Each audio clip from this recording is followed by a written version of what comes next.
जय श्री हरि। नमस्कार।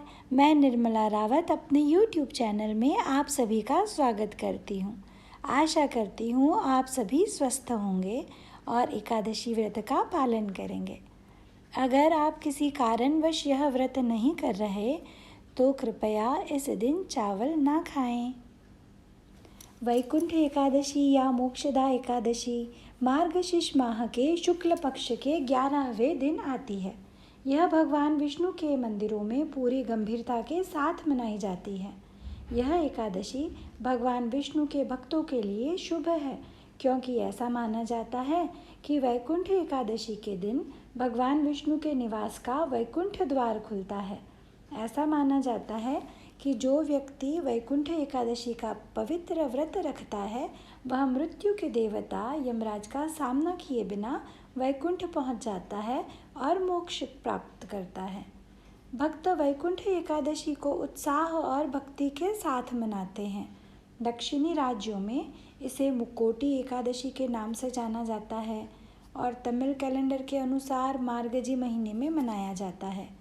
केरल में वैकुंठ एकादशी को स्वर्गवथील एकादशी के नाम से जाना जाता है। भगवान विष्णु के मंदिर में विशेष प्रार्थना, प्रवचन, भाषण और यज्ञ का आयोजन किया जाता है। दक्षिण भारतीय मंदिरों में उत्सव बहुत भव्य होता है, जो भगवान विष्णु को समर्पित होता है।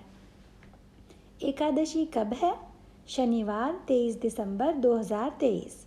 व्रत छोड़ने का माने पारण का समय 24 दिसंबर 2023 सुबह 10 बजे के बाद। एकादशी मुहूर्त 23 दिसंबर 2023 सुबह 7:11 से शुरू होता है। वैकुंठ एकादशी का महत्व। वैकुंठ भगवान विष्णु का निवास है, जो क्षीर सागर में शेषनाग पर शयन करते हैं। पौराणिक कथाओं के अनुसार वैकुंठ द्वार पूरे वर्ष बंद रखा जाता है, केवल इसी दिन खोला जाता है। इस दिन भगवान विष्णु के दर्शन करना अत्यंत शुभ होता है। धार्मिक मान्यताओं के अनुसार वैकुंठ का अर्थ है अभाव रहित। मृत्यु के बाद वैकुंठ पहुंचने के लिए व्यक्ति को अहंकार त्यागना चाहिए और भगवान विष्णु की पूजा करनी चाहिए। इस एकादशी के दिन व्रत रखकर भक्त मोक्ष प्राप्त करने के लिए स्वयं को परिपक्व करते हैं। यह एकादशी के महिमा का वर्णन पद्म पुराण जैसे कई हिंदू धार्मिक ग्रंथों में किया गया है। भक्त अपने पापों से मुक्ति पाने और मोक्ष प्राप्त करने के लिए इस एकादशी का व्रत करते हैं। दंत कथा। इसी दिन सागर मंथन के दौरान क्षीर सागर से अमृत निकला था और देवताओं के बीच वितरित किया गया था। भक्त इस दिन को बहुत शुभ मानते हैं। ऐसा माना जाता है कि जो लोग इस दिन मृत्यु गति को प्राप्त होते हैं वे जन्म और मृत्यु के चक्र से मुक्त हो जाते हैं और भगवान विष्णु के निवास वैकुंठ पहुंच जाते हैं, माने मोक्ष को प्राप्त होते हैं। यही कारण है कि भीष्म पितामह अपनी अंतिम सांसें छोड़ने के लिए बाणों की शैया पर लेटे प्रतीक्षा करते रहे, इसलिए इसे भीष्म एकादशी के नाम से भी जाना जाता है। पद्म पुराण के अनुसार भगवान विष्णु की स्त्री शक्ति ने देवताओं की रक्षा के लिए राक्षस मुरन को मार डाला। इस कार्य से प्रभावित होकर भगवान विष्णु ने उनका नाम एकादशी रखा और उसे वरदान दिया कि जो लोग इस दिन का पालन करेंगे वे वैकुंठ पहुँचेंगे। उत्सव अनुष्ठान। भक्त पूरे दिन व्रत पालन करते हैं और भगवान विष्णु की पूजा करते हैं। इस दिन किसी योग्य व्यक्ति को भगवद गीता उपहार में देने से भगवान कृष्ण का आशीर्वाद प्राप्त होता है। वैकुंठ एकादशी को तमिलनाडु में गुरुवयूर एकादशी के नाम से भी जाना जाता है। वैकुंठ एकादशी से 10 दिन पहले शुरू होने और एकादशी के 10 दिन बाद समाप्त होने वाले 21 दिनों के लिए विशेष उत्सव निर्धारित किए जाते हैं। वैकुंठ एकादशी या मोक्षदा एकादशी वैष्णव मंदिरों में अत्यंत आस्था के साथ मनाई जाती है। भक्त नैवेद्य के रूप में तुलसी के पत्ते, पायसम, खीर, फल और मिठाइयों से भगवान विष्णु की पूजा करते हैं। वे श्री विष्णु सहस्त्र नाम का पाठ अवश्य करते हैं। या फिर विष्णु पुराण पढ़ते हैं, या नारायण कवचम का पाठ करते हैं, या नामावली पढ़ते हैं, है ना, या विष्णु जी का मंत्र जाप करते हैं। भक्त रात को जागते हैं और भगवान विष्णु की कहानियाँ सुनते हैं। वे भगवान विष्णु की स्तुति में भजन गाते हैं। भगवान विष्णु के मंदिर में बड़ी संख्या में श्रद्धालु आते हैं। मोक्षदा एकादशी या वैकुंठ एकादशी का महत्व। धर्मराज युधिष्ठिर कहने लगे, हे भगवान, हे देवकी नंदन, मैंने मार्गशीर्ष कृष्ण एकादशी अर्थात उत्पन्ना एकादशी का सविस्तार वर्णन सुना। अब आप कृपा करके मुझे मार्गशीर्ष माह के शुक्ल पक्ष की एकादशी के विषय में भी बतलाइए। इस एकादशी का क्या नाम है तथा इसके व्रत का क्या विधान है, इसकी विधि क्या है, इसका व्रत करने से किस फल की प्राप्ति होती है, कृपया यह सब विधान पूर्वक कहिए।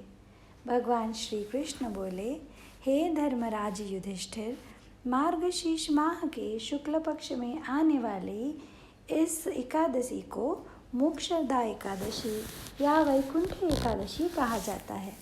यह व्रत मोक्ष देने वाला तथा चिंतामणि के समान कामनाएं पूर्ण करने वाला है, जिससे आप अपने पूर्वजों के दुखों को खत्म कर सकते हैं। इसका महात्म्य मैं तुमसे कहता हूँ, ध्यान पूर्वक सुनो। व्रत कथा। गोकुल नाम के नगर में वैखानस नामक राजा राज्य करता था। उसके राज्य में चारों वेदों के ज्ञाता ब्राह्मण रहते थे।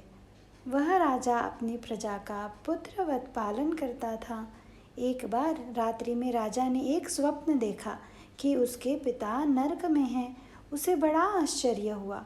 प्रातः वह विद्वान ब्राह्मणों के पास गए और अपना स्वप्न सुनाया। कहा, मैंने अपने पिता को नरक में अत्यंत कष्ट उठाते देखा है। उन्होंने मुझसे कहा है, हे पुत्र, मैं नरक में पड़ा हूँ, यहाँ से तुम्हें मुझे मुक्त कराना होगा। जब से मैंने ये वचन सुने हैं तब से मैं बहुत चिंतित हूँ। चित्त में बड़ी अशांति हो रही है। मुझे इस राज्य, धन, पुत्र, स्त्री, हाथी, घोड़े आदि में कुछ भी सुख प्रतीत नहीं होता। क्या करूं? राजा ने कहा, हे ब्राह्मण देवताओं, इस दुख के कारण मेरा सारा शरीर जल रहा है। अब कृपया कर कोई तप, दान, व्रत आदि ऐसा उपाय बताइए जिससे मेरे पिता को मुक्ति मिल जाए। उस पुत्र का जीवन व्यर्थ है जो अपने माता पिता का उद्धार न कर सके। एक उत्तम पुत्र जो अपने माता पिता तथा पूर्वजों का उद्धार करता है, वह 1000 मूर्ख पुत्रों से अच्छा होता है। जैसे एक चंद्रमा सारे जगत में प्रकाश कर देता है, परंतु हजारों तारे नहीं कर सकते। ब्राह्मणों ने कहा, हे राजन, यहाँ पास ही भूत, भविष्य, वर्तमान के ज्ञाता पर्वत ऋषि का आश्रम है। आपकी समस्या का हल वे ज़रूर करेंगे। ऐसा सुनकर राजा मुनि के आश्रम पर गया। उस आश्रम में अनेक शांत चित्त योगी और मुनि तपस्या कर रहे थे। उसी जगह पर्वत मुनि बैठे थे। राजा ने मुनि को साष्टांग दंडवत किया। मुनि ने राजा से सांगोपांग कुशल पूछी। राजा ने कहा कि महाराज, आपकी कृपा से मेरे राज्य में सब कुशल है, लेकिन अकस्मात मेरे चित्त में अत्यंत अशांति होने लगी है। ऐसा सुनकर पर्वत मुनि ने आंखें बंद की और भूत विचारने लगे। फिर बोले, हे राजन, मैंने योग के बल से तुम्हारे पिता के कुकर्मों को जान लिया। उन्होंने पूर्व जन्म में कामातुर होकर एक पत्नी को रति दी, किंतु सौत के कहने पर दूसरी पत्नी को ऋतुदान मांगने पर भी नहीं दिया। उसी पाप कर्म के कारण तुम्हारे पिता को नरक में जाना पड़ा। तब राजा ने कहा, इसका कोई उपाय बताइए। मुनि बोले, हे राजन, आप मार्गशीर्ष एकादशी का उपवास करें और उस उपवास के पुण्य को अपने पिता को संकल्प कर दे।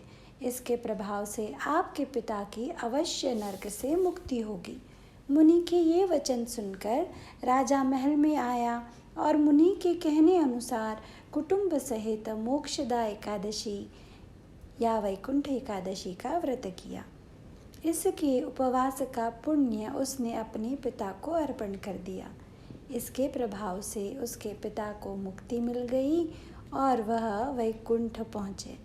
पुत्र से कहने लगे, हे पुत्र, तेरा कल्याण हो। यह कहकर मोक्ष को प्राप्त हो गए। मार्गशीर्ष माह की शुक्ल पक्ष की मोक्षदा एकादशी का जो व्रत करते हैं उनके समस्त पाप नष्ट हो जाते हैं। इस व्रत से बढ़कर मोक्ष देने वाला और कोई व्रत नहीं है।